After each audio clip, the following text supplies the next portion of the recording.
it's like I want to help people become stronger mentally and physically, and helping people become stronger who don't have the means or resources to become stronger is like a big passion thing. It's a big thing that I'm very happy to be able to do. It's just your body's fatigued. Like, fatigue can sink in and hit so fast, so much faster than you realize. But you're doing like weight that you absolutely can't handle. It's a problem. But that also is just another layer of an excuse. Well, it has been a long while since I cooked with a proper car talk. Since I actually got, kind of a face-to-face with you guys. It's been like a while. And main reason for that is just because of like vacation, just because of chilling. I even just edited a video where I was talking about how vacation I was gonna like relax more, but I ended up filming a video for my first kind of charity thing, which is crazy. It was crazy to kind of like be able to partner with a foundation and help people and stuff with videos and different things. That's like my emotions of it. It feels kind of surreal because like, I don't know. I was able to outstretch my hands and help communities in need, and like that's kind of the whole purpose of this thing, is that it's like I want to help people become stronger mentally and physically, and helping people become stronger who don't have the means or resources to become stronger is like a big passion thing. It's a big thing that I'm very happy to be able to do. So like that's super cool. And also besides that, even just getting back from vacation, like I had all this mail prepared to go to school, but I also had like a bunch of packages I had ordered. So it was like this big kind of rush and swell of emotion because I had ordered a bunch of stuff for my car. I got some new air fresheners. I got a new car shade. Like, okay, that's a very boring adult thing to be excited about, but like my car gets hot in the summer. It gets so hot, and having something to deflect against that was really exciting for me. I got a little water bottle holder. My water bottle's kind of at the very end of the shot because I have this very, very fat water bottle that needs a larger base that my cup holders don't have. So I got that. That was cool. And the only thing that hasn't been cool lately is my sleep schedule coming back from vacation. Absolutely ruined. Absolutely ruined. Like, probably the worst it's been in like 3 years, probably 3 years since like, junior year, just kind of going through the motions of stuff. Like, it's been bad. I've been going to bed at midnight, past midnight some nights, which is just awful. It's just awful for me. It's not what I preach on this channel, but I don't know. It's just something I'm having to go through right now. It's something I'm trying to have to reset.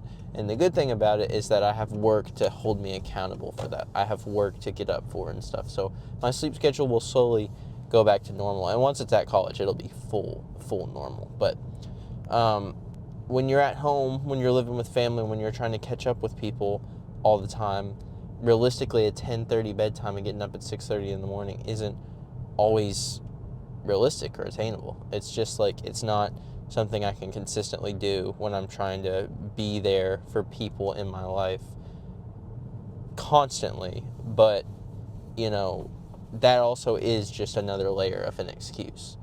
And I feel bad because part of the time when I like say stuff, I'll be like, oh, I'm making an excuse for myself. And then part of the time it's like, okay, well, you do have to cut yourself a little bit of slack in these little moments, because that is a genuine thing. Like, going out with people and stuff later into the nights and stuff, like I don't do during the college days. Like, sometimes I need to see people. Sometimes it's like good to nurture my friendships like that. It's much more beneficial for my mental health to do that rather than like go to bed early and just be a hermit and not see anyone. But in terms of like health, it's also good for me, very, very good for me, and imperative to my success in order to get really, really good hours of sleep. So it's kind of like a catch-22, At college, though, it's the greatest I feel when I'm kind of just grinding, and I have a few people around me, but it's mostly just kind of putting the stuff on me and getting through the classwork and stuff. Like, I really thought the grind would be a lot more boring and a lot less fun for me, getting into the spirit of like working hard and stuff. I thought it would feel more of like a prison sentence if I was constantly putting myself through that every day. But actually, the benefits I feel from like working hard and, getting that dopamine rush of good grades and stuff, it actually is a lot more satisfying than I anticipated it to be. So I'm very happy about that.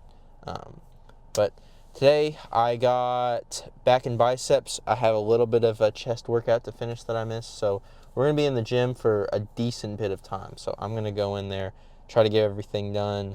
I don't really have a time limit, so it's just going to be based on vibes today. Throw in some headphones because I'm not filming and just kind of let loose. Okay, as I predicted, it was a fairly long lift today.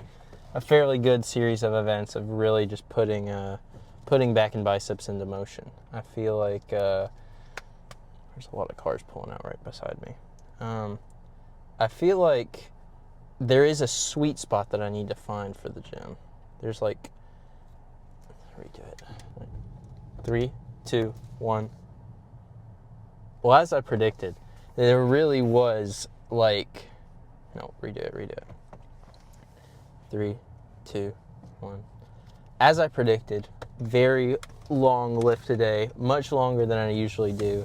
And it's kind of funny because I timed it perfectly. It's like almost 11 now, and everyone's pulling out to go home for lunch.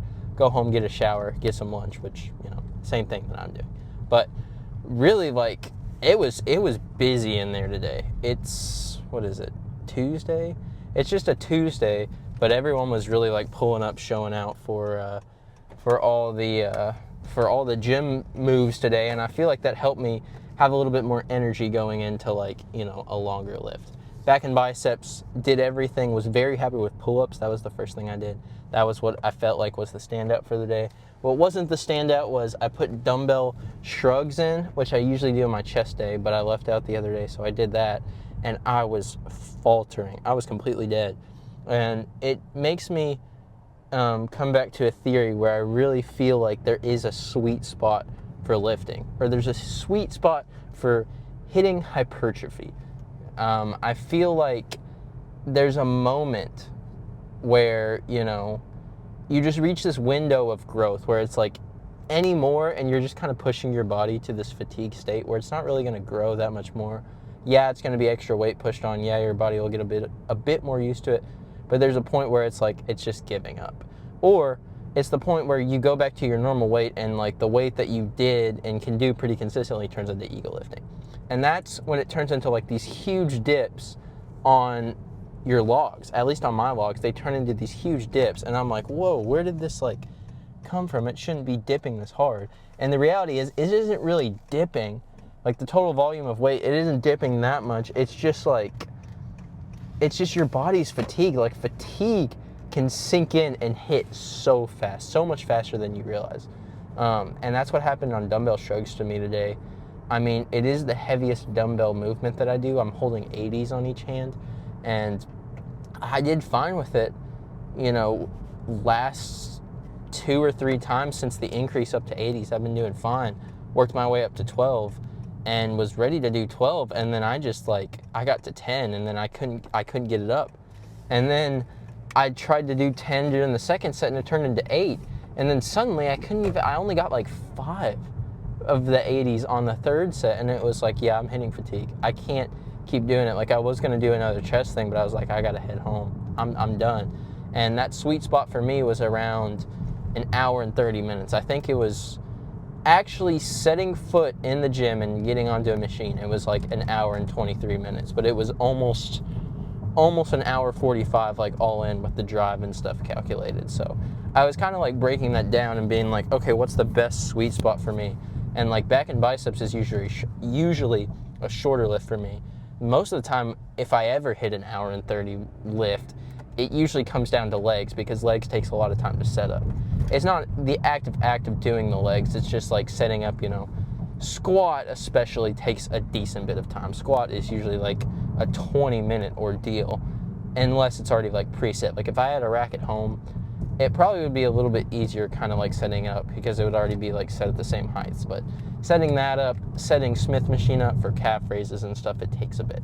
But yeah, back and biceps, it's not something I'm usually used to doing a long time for, but I've realized that that is kind of the sweet spot when I need to end, is after an hour 15 back in biceps, we're cutting that. We're getting that gone. But all in all, really good lift, really good, really good way to just feel that hypertrophy. Like, my biceps were stinging today. Hammer curls were looking like, I don't know why, I came so strong out of the gate of the lift that, like, looking back, those are the best parts of it. But then staggering towards the end, it's just like, it shows you can't really overdo it. Hitting hypertrophy is important. Hitting that moment where you have nothing in you is important, but keeping trying to going after that, like, it's kind of embarrassing. Like I said, there were so many people in the gym today that, I was really trying to shrug up really heavy weight, and I got a few glances of, like, is this dude just an egomaniac? Is this guy really ego lifting that hard? And I can guarantee you, if I had the cameras on me, I would have gotten even more looks, even more crazy, incredulous looks, because, there's something about that, stirs this little annoyance in people, and even me too, when you're shining this camera on yourself, but you're doing, like, weight that you absolutely can't handle. It's a problem. And of course, I'll always talk about how there's time for ego. There's time and places when you really need to, like, work on shrugging that weight up, when you really need to work on, like, getting all these things working. But it's just not always the greatest out in public, like looking at someone from the side. Like, I saw a video the other day, and it's these influencers when they're out in the wild. Like, it was a video of I Show Speed, like, running through this very fancy restaurant, like, just shouting, like, bro, look at this is crazy. And he had an entire security team and all these people, like, surrounding him.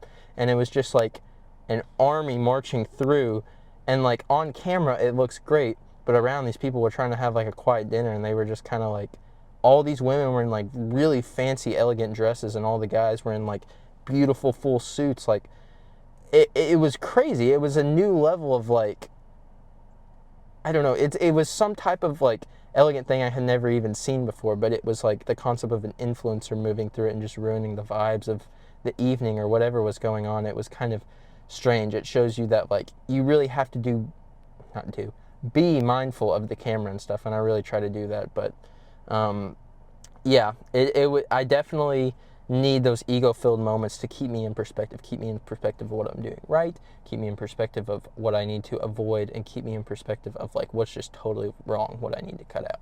I need to keep, a level head when I'm lifting, is what I guess I'm getting at. But yeah, that's most of my emotions for the day. That's most of the car talk. I really appreciate you guys watching, and I'll catch you in the next one. Bye-bye.